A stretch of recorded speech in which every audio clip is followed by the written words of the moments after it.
As in every year, nature shows us a world of wonders.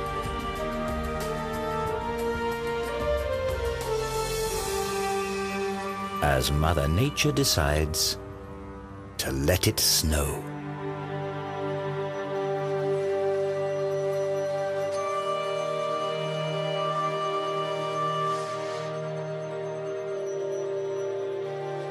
Snow crystals are natural works of art, as fragile as they are ephemeral. Each crystal is unique, and yet all develop in accordance with the same six-fold symmetry.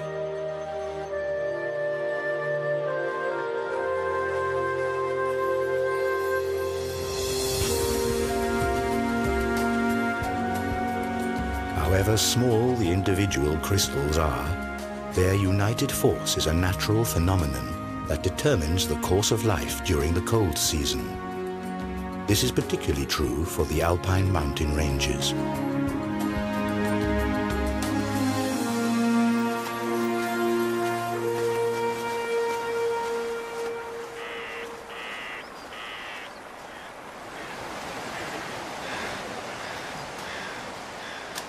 It's December, and about time to look for a proper Christmas tree.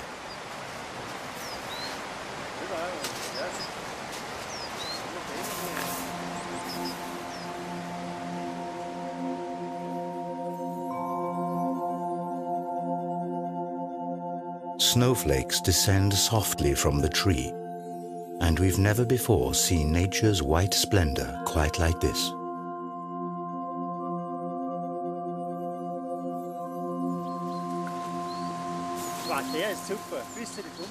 This tree is exactly right. It's the perfect choice.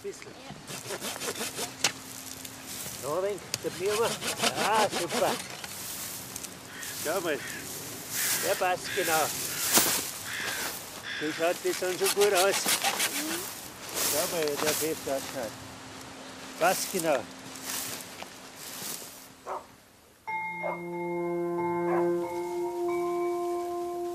The landscape is deeply covered in snow, and here, in the Austrian mountains, it looks as though it's going to be a white Christmas again. But there's still a little time to go before then.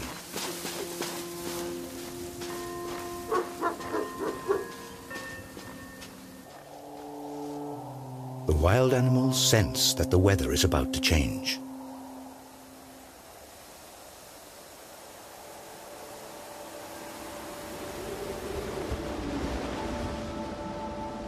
Dense clouds appear.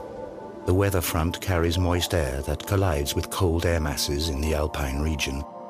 Ideal conditions for productive snowfalls.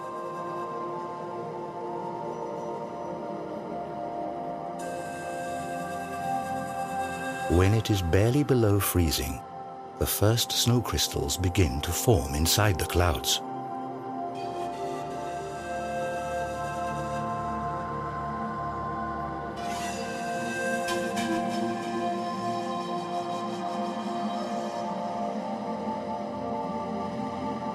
Over time, they join up to form bigger flakes, and once they're heavy enough, they fall from the clouds and it snows.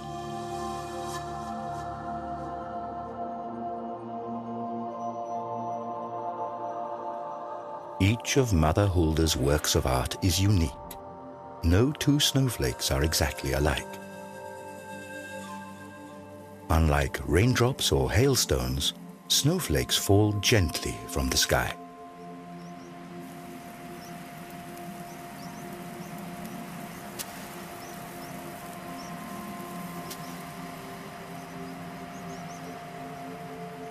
Once a snowflake touches water, it immediately melts, releasing the air inside.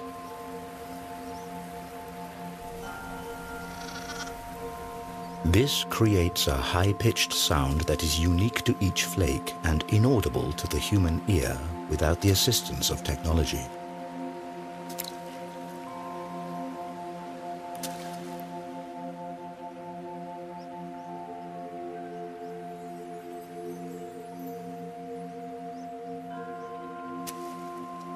On their descent to the ground, some of these fragile structures run into warmer pockets of air and melt. But most of them make it all the way to the ground, where they form a blanket that keeps growing thicker. St. Nikolai in the Austrian Sylktal.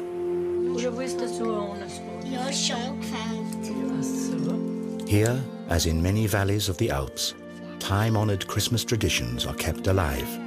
All throughout the Advent season, the whole family takes part in preparations for the grand celebration.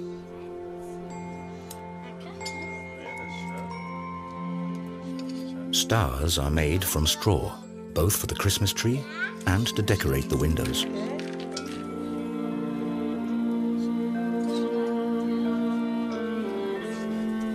And once the snow starts to fall, visions of a white Christmas begin to stir in everyone's dreams.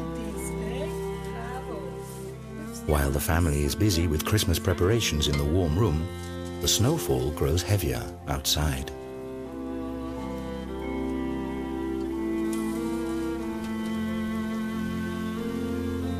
Not many dare to venture out the next morning.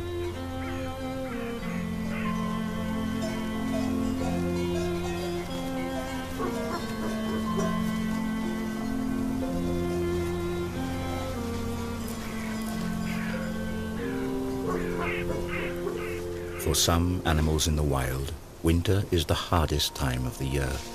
Now they have to live off fat reserves they built up in the summer. They're protected by their winter fur, which is such an effective insulator that snow doesn't melt for hours. The new snow is deep and soft, and each step takes a lot of energy. During snowstorms, chamois and deer sometimes show surprising behavior. They allow themselves to get snowed in, as the blanket of snow protects them from wind and frost.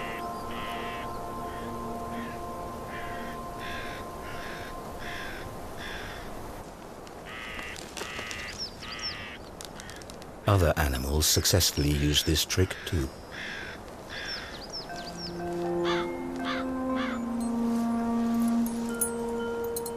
Huskies spend the night outside. They don't mind even the sharpest frost and the heaviest snowfall. And in the morning, the hardy dogs are busy getting rid of the snow again.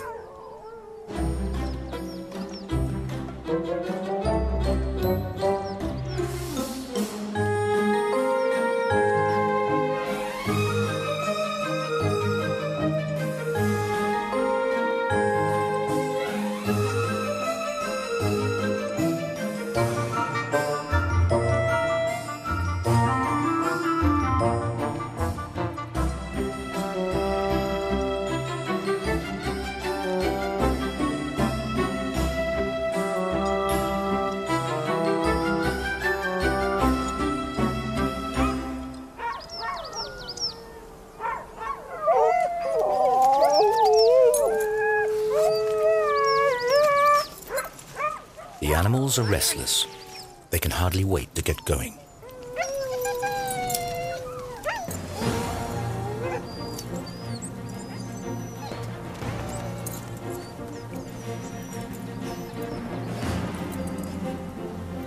Huskies are originally from Siberia, where they've been used as sleigh dogs for centuries.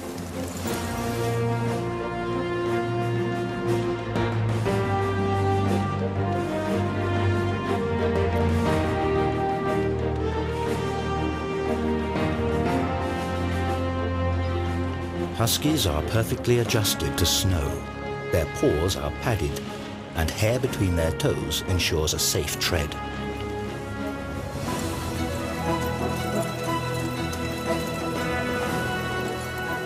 Dog sleigh races are becoming increasingly popular everywhere, and only the strongest and most experienced animals get to run at the head of the pack.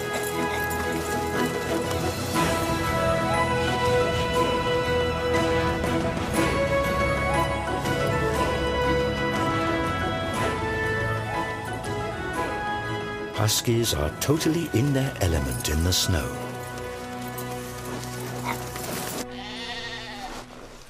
Which can't be said about sheep.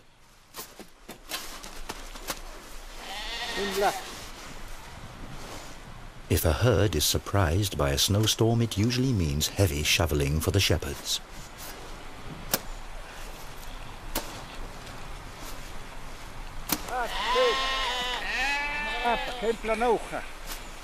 The natural response of sheep is to flee any imminent threat, but where to escape when danger threatens from all sides.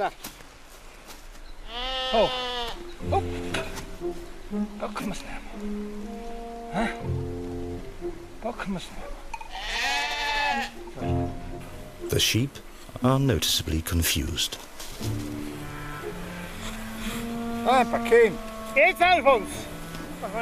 And even once their way is shoveled free, they still require some persuasion.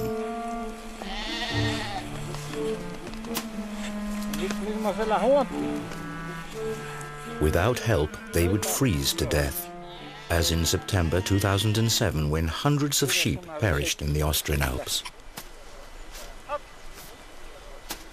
It takes quite some time until the strange caravan reaches the stable.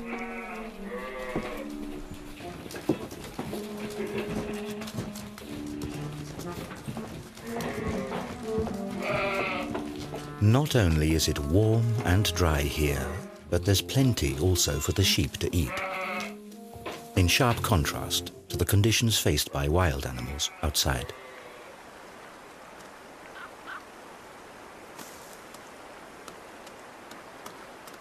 For chamois, for example, foraging in the winter is a challenge.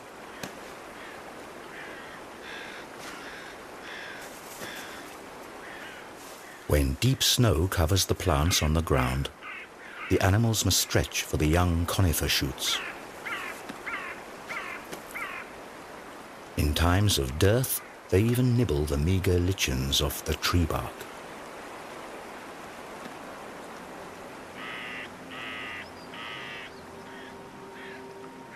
The splendid white snow is already several feet high as the next cold front approaches the Alps, bringing even more.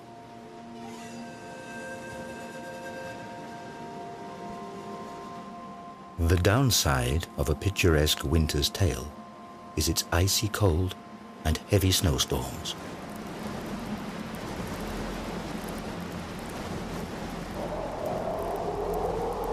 And once a dense snowfall and strong winds combine, things get really uncomfortable. The snowflakes whip horizontally through the air. The wind amplifies the bitter cold and frost.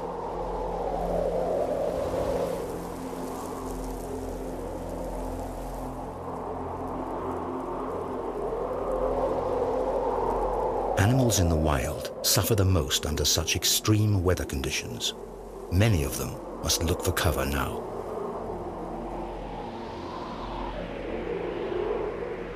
Some of them have developed their own survival tricks. The snow vole, for example, lives in caves underneath the snow where the temperature never drops below freezing.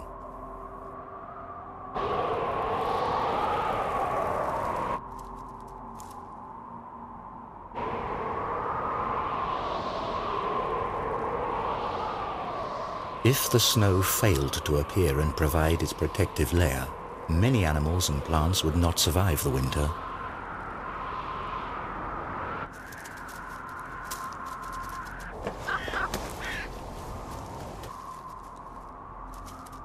While the snow vole is secure in its warm cave, the chamois are climbing up the mountains in search of food. Above the timberline, the wind continues to blow the snow away and exposes withered grass. But these frozen tufts are merely signs for the chamois. They scratch right next to them for grass that didn't freeze under the snow, thus remaining edible.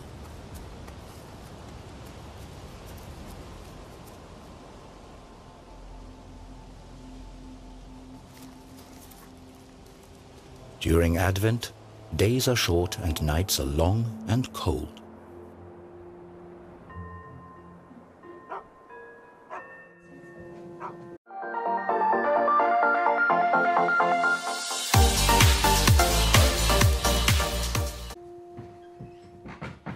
Inside the houses, though, it's warm, and the smell of biscuits, the long-awaited harbinger of the upcoming Christmas celebration, lingers everywhere.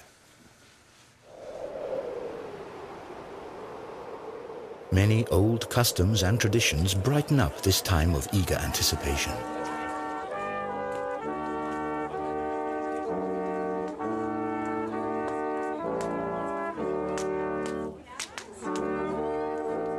To the sounds of Advent horns, another window of a special house is opened.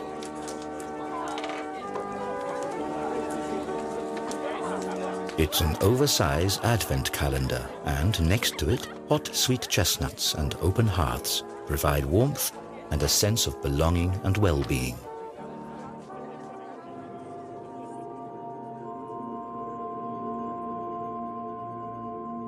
During particularly frosty nights, a fascinating phenomenon occurs. The moisture in the air freezes and turns into hoarfrost.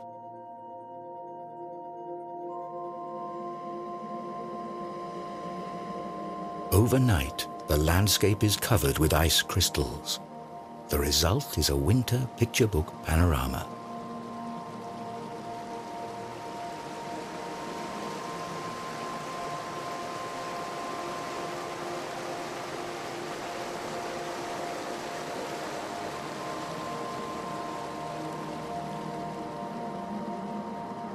Sun and hoarfrost frequently go hand in hand, as cloudless winter weather is especially cold. However, hoarfrost doesn't only accumulate on boughs and branches, but also on the blanket of snow.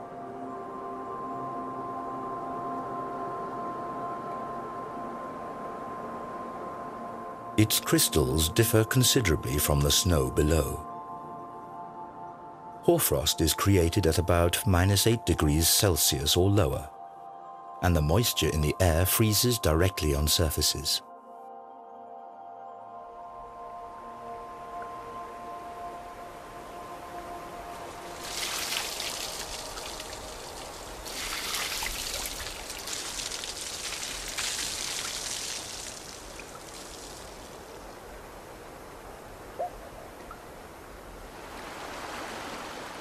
Freezing cold winter nights provide ice. And the inhabitants of some alpine valleys take advantage of this. They still master the high art of ice cultivation.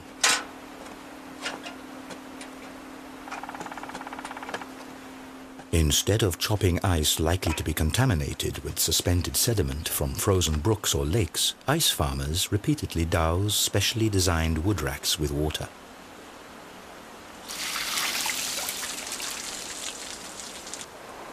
Taps several feet long of particularly clean ice are grown here in the cold, while any sediment is washed away by the surplus water.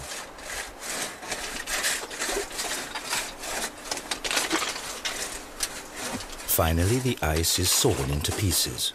These massive structures grew in just 2 days.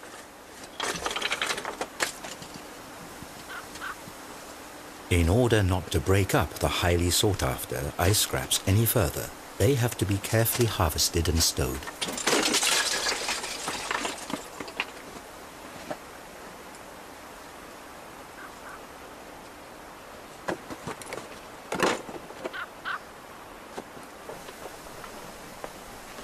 This frosty speciality is a pure pleasure and safe to enjoy in food and drinks.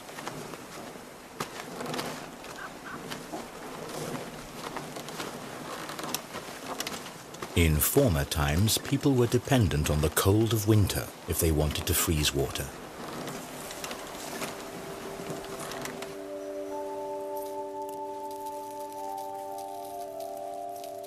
Today, researchers like Johanna Spiegel create snow crystals artificially. In the cold laboratories of the Swiss Federal Institute for Snow and Avalanche Research in Davos, temperatures as low as -40 degrees Celsius are common.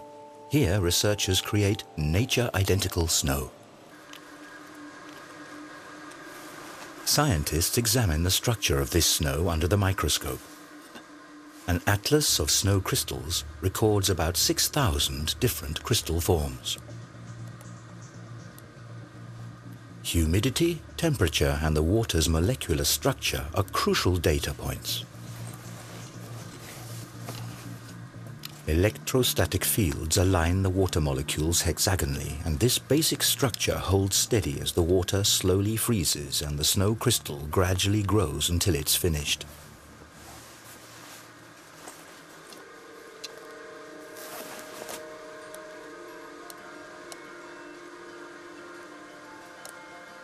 Between -12 and -18 degrees Celsius, the classic six-armed snow stars or dendrites appear.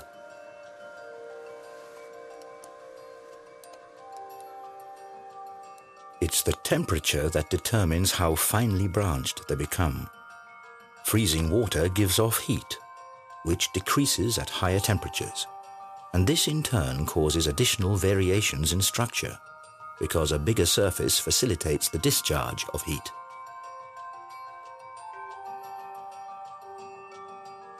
Consequently, dendrites turn out to be distinctly less branched when they're created at lower temperatures.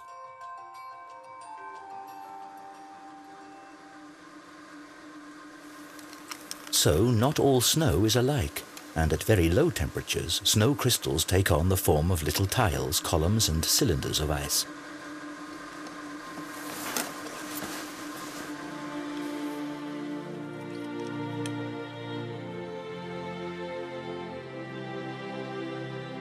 But what is somewhat inconspicuous under the microscope is actually every winter athlete's dream and the height of winter fun. Fine powder snow.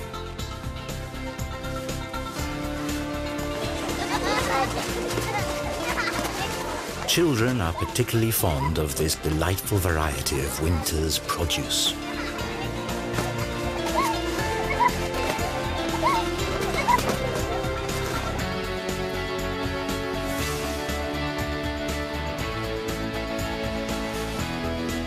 Fresh powder snow is an attraction for skiers and snowboarders too.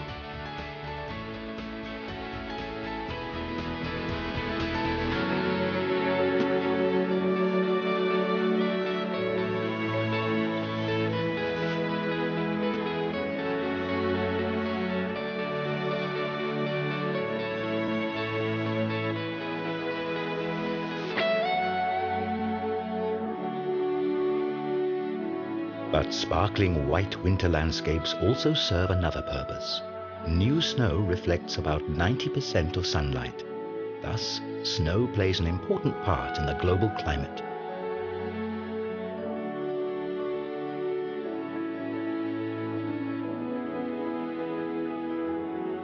But why is snow actually white? The ice of the snow crystals is colorless and transparent. At the border surfaces between ice crystals and air, the white sunlight is reflected and scattered. And with enough randomly distributed ice crystals scattering light in all directions, the overall color that results is white.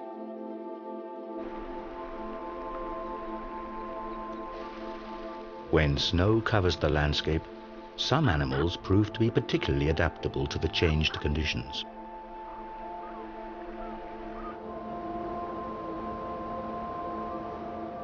During the winter, the ptarmigan with its bright white plumage is superbly camouflaged. It changes the colors of its feathers according to the season to deceive its enemies. The same is true for the mountain hare. However, its winter fur is more than camouflage. Thanks to its insulating properties, the hare survives temperatures of -30 Celsius. Not only in the Alps have the animals adapted themselves to winter. Red-crowned cranes are migratory birds. But on the Japanese island of Hokkaido, they remain at home throughout the year. During the winter months, these elegant birds perform their courtship ritual.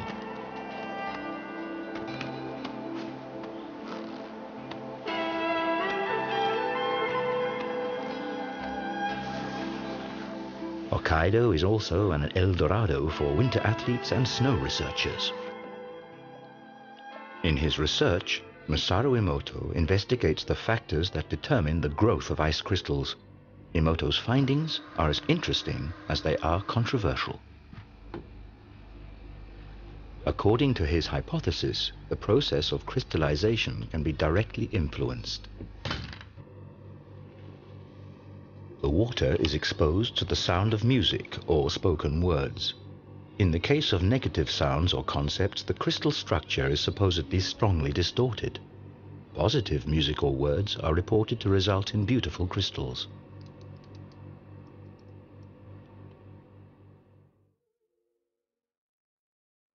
Classical opera seems to promote crystals of superb form.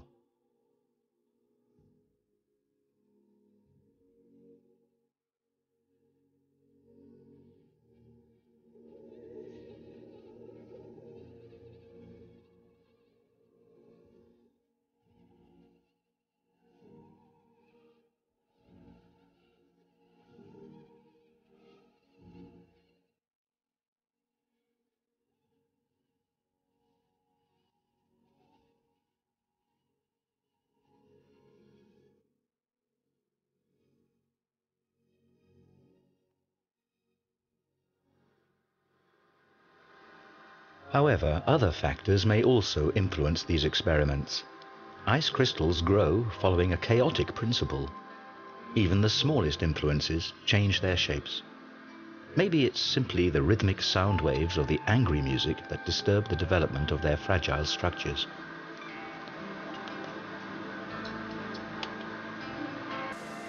Back from the laboratory into nature. To understand how snow crystals are created in natural surroundings, researchers have to get themselves to the center of the action.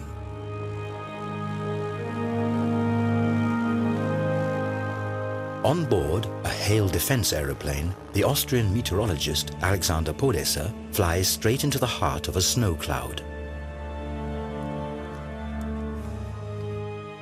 Gauges measure temperature, humidity, and wind speed.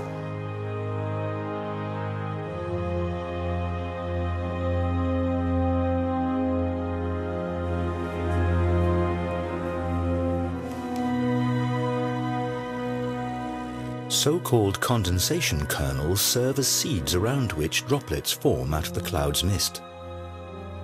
Moisture accumulates around minute particles of dust and soot. Such particles also serve as freezing kernels for snow crystals. It's already cold enough in the clouds. The first crystals start to form. They grow, link together, and descend as snowflakes to the earth.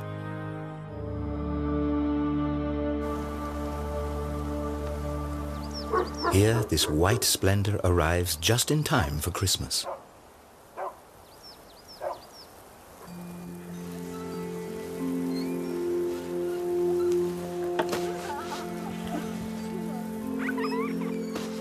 Snow has a magical attraction, especially for children.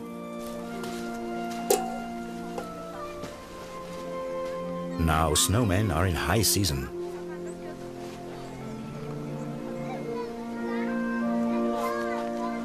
This tradition isn't all that old. The snowman became popular only in the 18th century as a symbol of the hard winter. But this image has changed due to improved living conditions, and people increasingly enjoyed the cold season.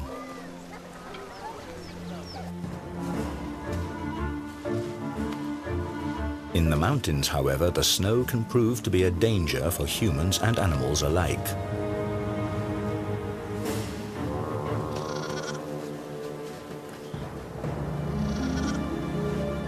A young chamois is stuck in the deep snow. Inexperienced as it is, it mustn't lose connection with the herd at all costs.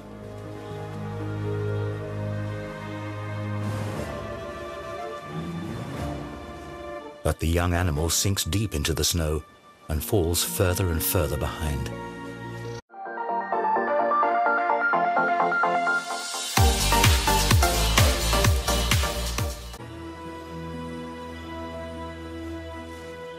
the last of its strength, the young chamois escapes its plight and rejoins its mother in the nick of time.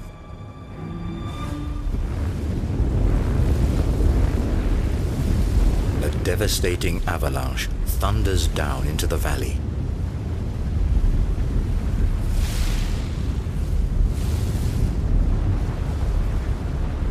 This natural phenomenon can turn entire forests into firewood.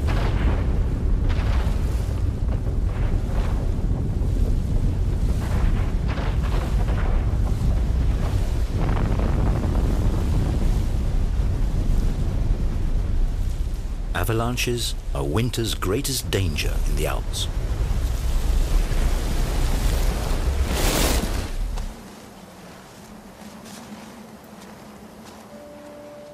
The chamois are accustomed to this threat. If a herd has to cross a dangerous mountainside, the most experienced animal leads alone.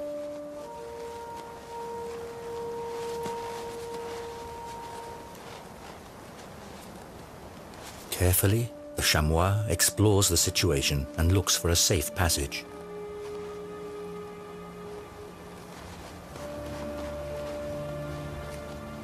At the same time, it creates a path in the deep snow for the rest of the herd to follow.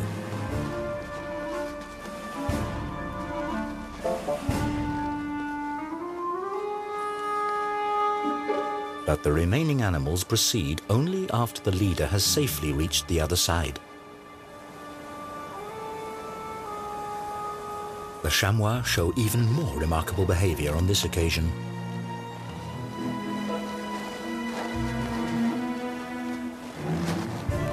The herd doesn't cross the hillside as one. Instead, the animals risk the dangerous passage one at a time.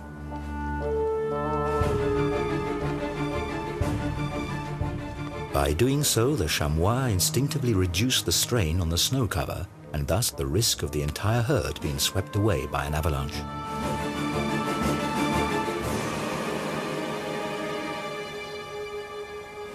This danger is very real not only for the chamois.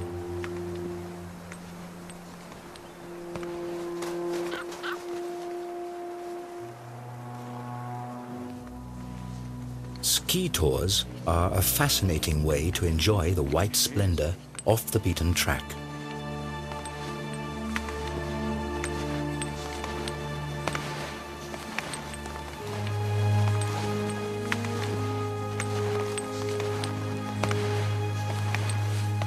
Experienced skiers, however, always keep a careful eye on the snow underneath them.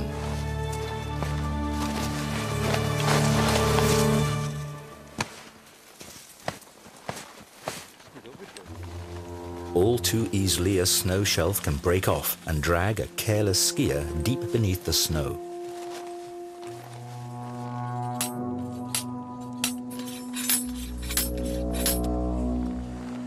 Vannengrat mountain near Davos.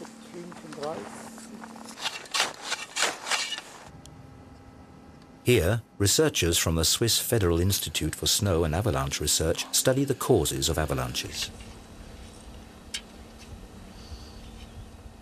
In this testing ground, profiles of the snow cover are created. 126, 2 Zentimeter.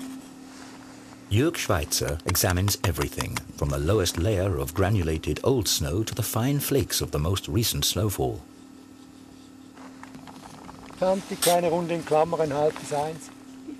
The quality of snow changes constantly, and this results in the formation of distinct layers that can, in extreme cases, turn into dangerous slides.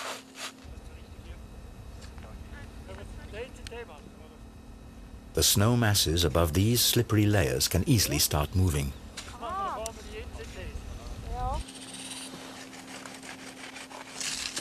The researchers cut out a block of snow to test its stability.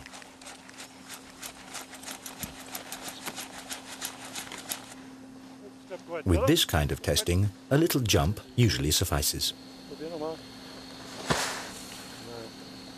Where the snow shears, the border layer is analyzed in meticulous detail.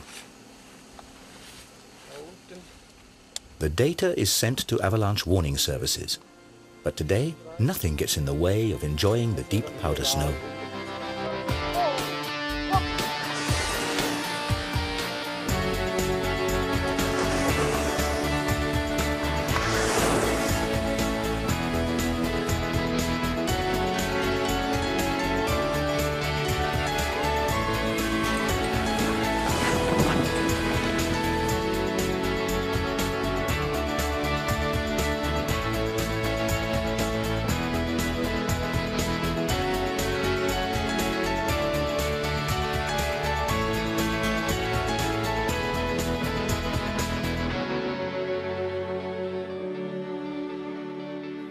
What attracts droves of tourists into the Alps today used to be a vital means of transportation in the not-so-distant past, for snow offers some advantages over regular ground travel.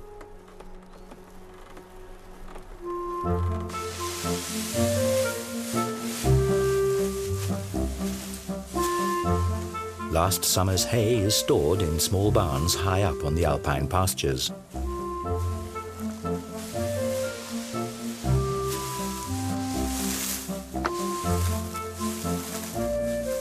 In order to bring this dried grass to the valley to feed their livestock in the winter, farmers depended on an obvious method of transportation. They loaded the hay onto big sleighs.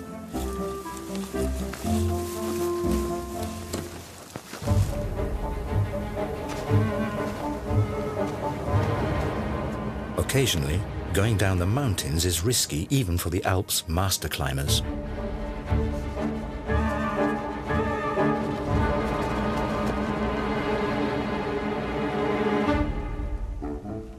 But a trip with the hay sleigh is far from perfectly safe either.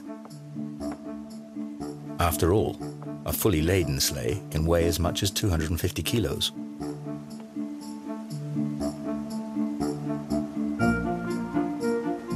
Across level stretches, they have to be towed to keep them from losing momentum.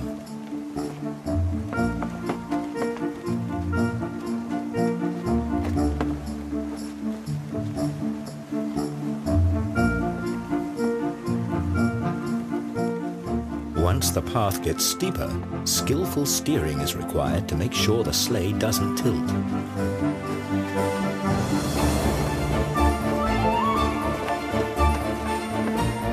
Few are masters of this art today.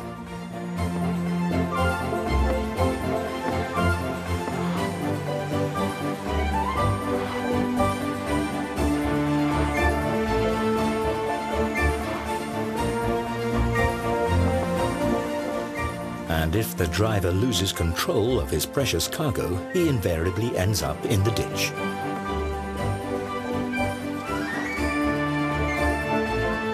This method of bringing in the hay requires careful attention and great skill, and in former times, serious accidents were common occurrences.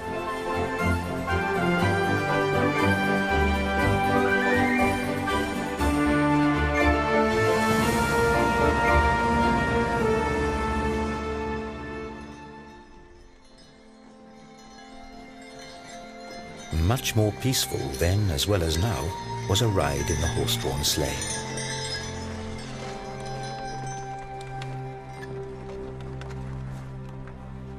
In the evening twilight, when the snowy landscape gradually sinks into darkness, it is time for the coachman to light his lanterns.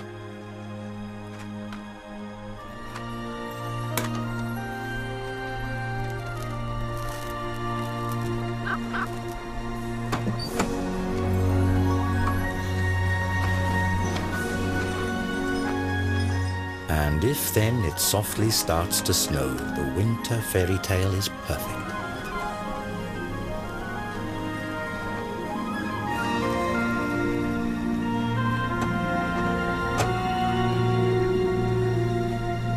Fluffy snowflakes are dancing in the sky, just like in a movie scene. And indeed, this snow didn't originate in the clouds, but in a studio.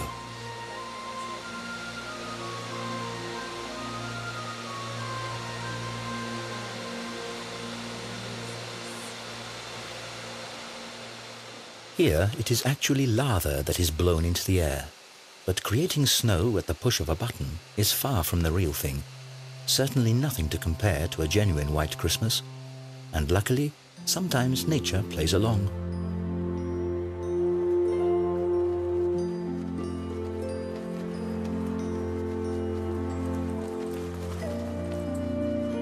On Christmas Eve, a festive mood prevails in the tranquil village of St. Nikolai. After church, many people come to see the Christmas nativity before returning home.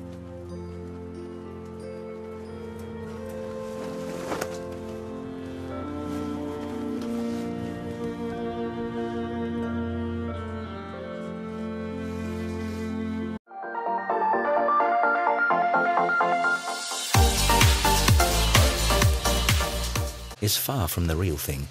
Certainly nothing to compare to a genuine white Christmas. And luckily, sometimes nature plays along.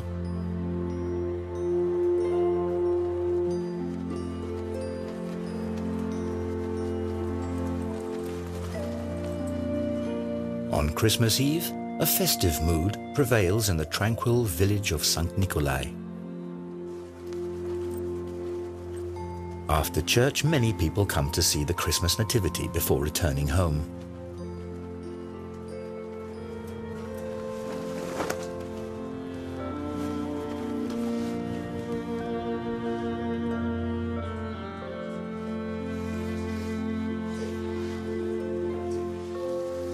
Candlelight and the scent of fir trees fill the room.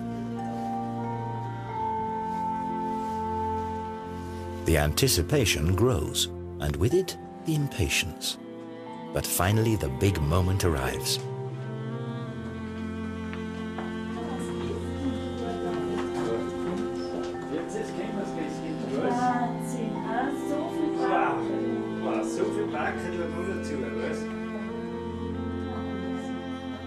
The glow in the children's eyes stirs many an adult's fond memories of merry Christmases past.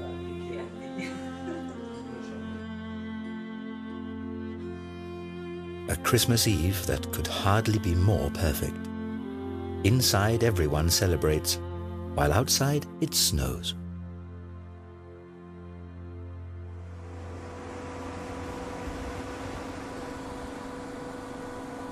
After Christmas, the high season of winter sports begins. And if the snow doesn't make an appearance on its own, it's given a hand.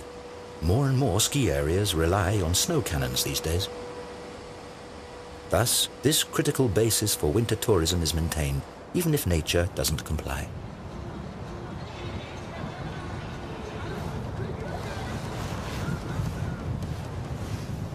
The average temperature of many alpine regions has risen noticeably over the last few decades. According to the predictions of climate researchers, this trend will only escalate. When there's too little snow, many ski resorts are already dependent on generating their white splendor artificially.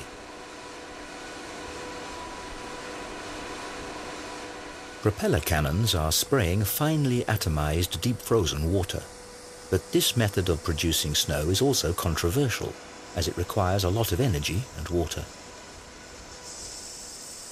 What's more, snow from these cannons is harder to ski on. Nature's original remains unequaled.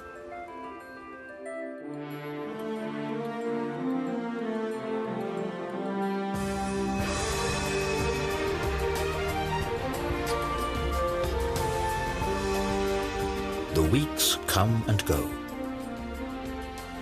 In the mountains, the magic of snow presents its majestic beauty deep into spring. Occasionally, however, the silence of nature is disturbed by strange sounds.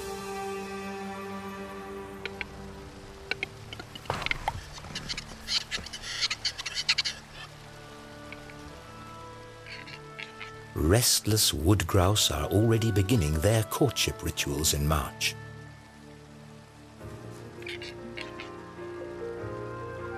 Their distinctive cries and splendid plumage are to attract females for the mating season soon at hand.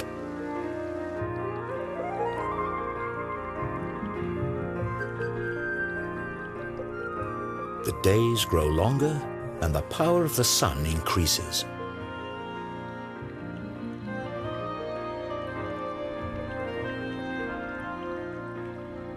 During the winter, snow and ice bound up large quantities of water that are now released in the warm spring air.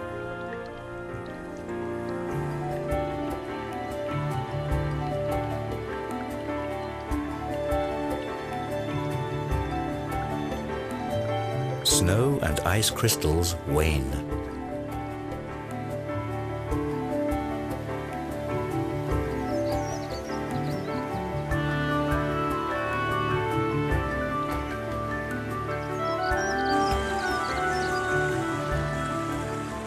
If the snow melts too quickly, a sudden deluge of water rushes down the mountains, potentially causing severe floods in the valleys.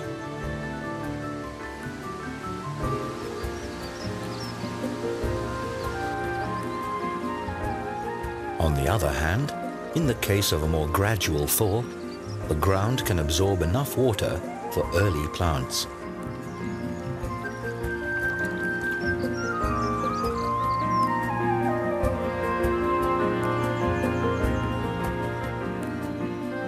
The snow vole is ready to venture outside again.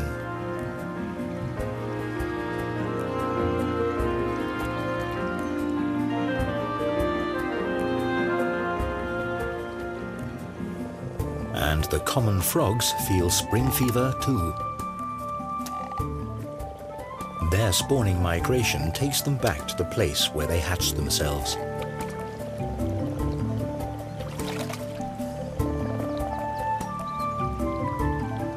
The shallow water fills with frogs and their spawn.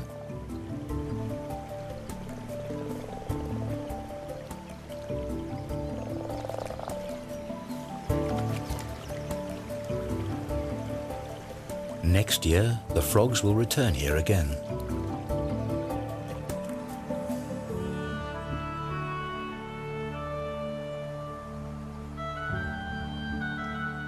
Often the snow on the summits of the Alps remains throughout the whole year. The glacial ice is essentially nothing but condensed snow.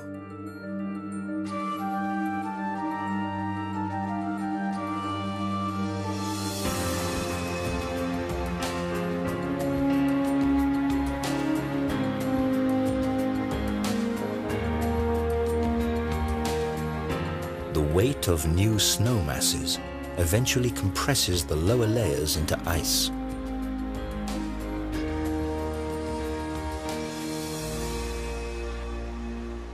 In the context of a broader climate change, this eternal ice may soon be a thing of the past. Due to global warming, the alpine glaciers are declining, like at the Rieserferner in the region of Südtirol.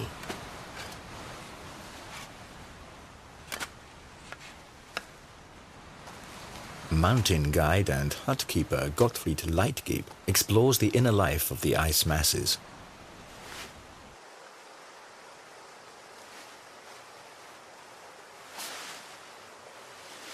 Leitgeb has a wealth of experience to draw upon. Ever since childhood, he studied the glaciers in this region and followed their development.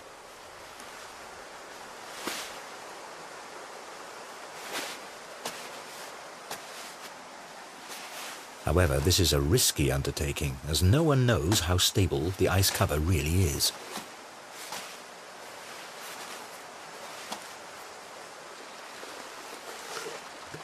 On the other hand, only a local inspection can deliver first-hand information about the glacier's condition and the possible effects of the current global warming.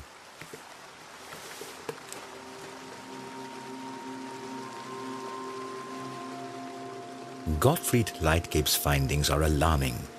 The glacier has been shrinking for years.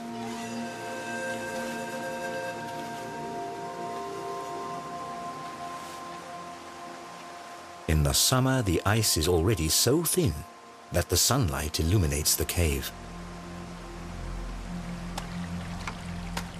The meltwater forms a little stream below the glacier and surfaces at its tongue.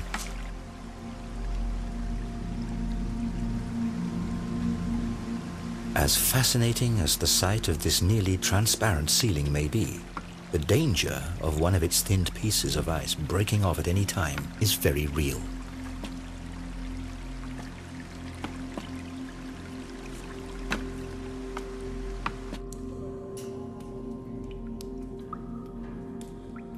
Deeper in the mountains, conditions are quite different. Constant low temperatures and the proper humidity provide for splendid snow crystals throughout the year.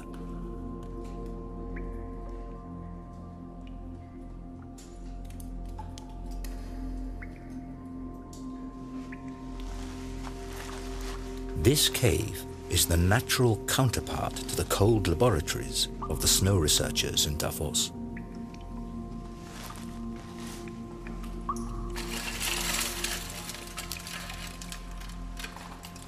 Despite their enormous size, these crystals form in the same way as the snow crystals from the clouds. With time, the body temperature of one human being is enough to cause these works of art to melt. That's why Gottfried Leitgeb rarely comes here.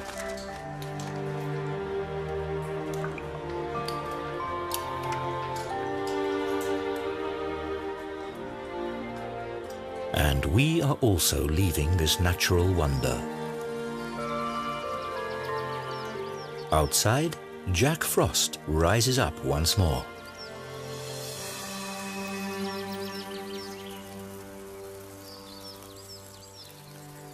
By the